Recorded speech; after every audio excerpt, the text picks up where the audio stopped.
নমস্কার বন্ধুরা, সাবিত্রী কিচেনে সবাইকে স্বাগত জানিয়ে আজকে আমার রান্নাঘরে চলে এলাম পিঠে বানাতে।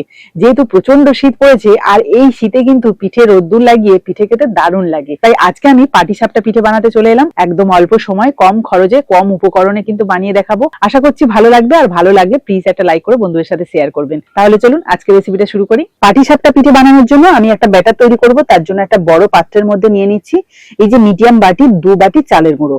আর এই চালের গুঁড়োটা কিন্তু আমি নিজে তৈরি করেছি, মানে আতপ চাল। এটাকে 2 থেকে 3 ঘন্টা ভিজিয়ে রেখে তারপরে কিন্তু মিক্সিতে গুঁড়ো করে চালিয়ে নিয়েছিলাম।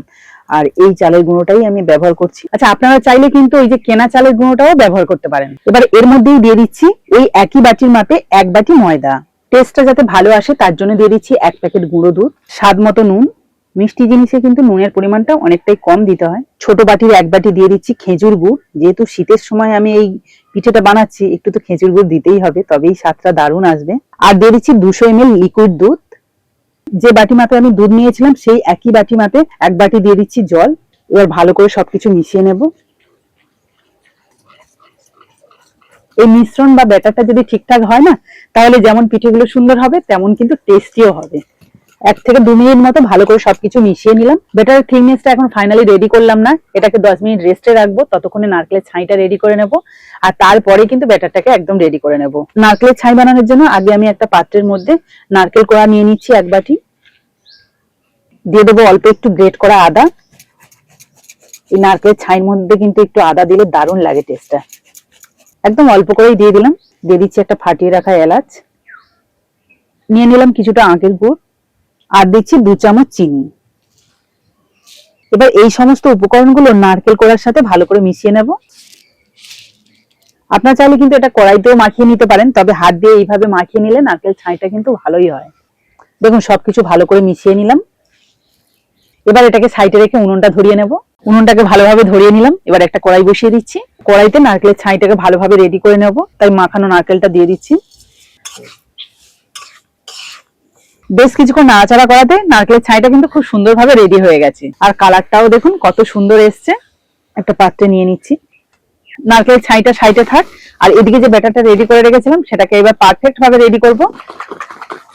এর মধ্যে এবারে অল্প একটু জল দিয়ে দেবো, মানে একটু পাতলা করতে হবে, এতটা ঘন ব্যাটার হলে হবে না। ব্যাটারের থিকনেসটা আপনাদের দেখায় কতটা স্মুথ হয়েছে দেখুন। আর এই যে চামচের পেছনটা দেখুন, খুব ঘন ভাবে কিন্তু লেয়ারটা নেই, একদম হালকা ভাবে আছে।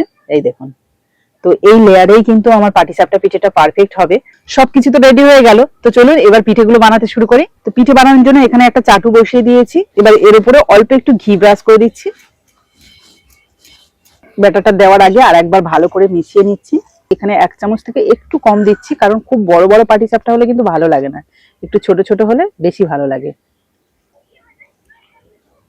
প্রায় 1.5 থেকে 2 মিনিট মতো রেখেছি, এতে করে কিন্তু উপরটাও ভালোভাবে শুকনো হয়ে গেছে, মানে রেডি হয়ে গেছে। এবার আমি এর মধ্যে দিয়ে দেবো পুর। তো নারকেলের ছাই বা পুরটাকে আমি এইভাবে একটু লম্বা করে নিচ্ছি, এক সাইডে দিয়ে দেবো। এই যে দেখুন, হাত দিয়েও করতে পারেন, আবার এইভাবে খুন্তি দিয়েও করতে পারেন। দেখুন দেখুন কত সুন্দরভাবে উঠে গেল পাটিসাপটা পিঠেটা। আর দেখতেও দেখছেন কত সুন্দর হয়েছে। আমি কিন্তু এটা হাত দিয়েই তুলে নিচ্ছি। এই দেখুন, একইভাবে আরো একটা পাটিসাপটা রেডি করে নেব।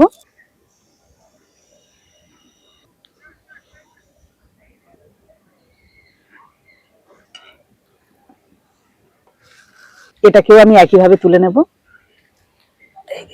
এরকম ভাবে কিন্তু সুন্দর কম সময়ের মধ্যে পিঠেগুলো বানিয়ে নেওয়া যায়। হালকা ভাবে একটু ঘুরিয়ে নিচ্ছি।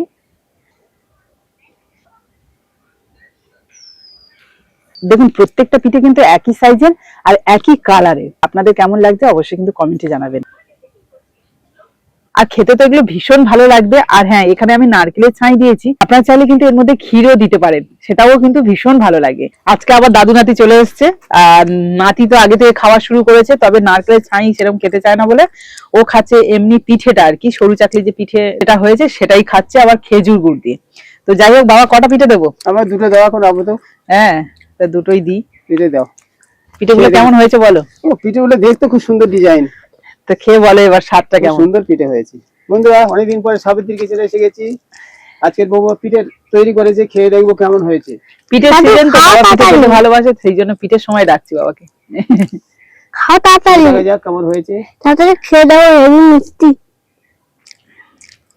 এত টেস্ট করেছে, কখন খাবার কখন বলবো। এগুলো তো আমি বললাম তাই। হেভি নরম। আর হ্যাঁ। ভিতরে তো তোমার নারকেলের ছাইটা দেখা যাচ্ছে, পুরটা অপূর্ব অপূর্ব। হেভি। বাবা দুটো বলেছিলাম, দুটো হবে না, 4 পিস লাগবে। অনেকগুলো বানিয়েছি, বন্ধুরাও দেখেছি যে আমি অনেকগুলো বানিয়েছি। তোমার যতগুলো মন চায় ততগুলো খেতে পারবে, কোনো অসুবিধা নেই। তবে শীত পড়তে না পড়তেই কিন্তু আমাদের বাড়িতে বেশ বিভিন্ন ধরনের পিঠে খাওয়া হয়ে গেল। অনেক রকমের পিঠে তৈরি করলেন। আরো দিতে হবে। আরো পিঠে হবে, বাবা। আপনারা কি ধরনের পিঠে দেখতে চান অবশ্যই কিন্তু কমেন্টে জানাবেন। তো চলুন আজকের মতো টাটা, পরের দিন আসবো আবার একটা নতুন ভিডিও নিয়ে। ততক্ষণে ভালো থাকবেন, সুস্থ থাকবেন।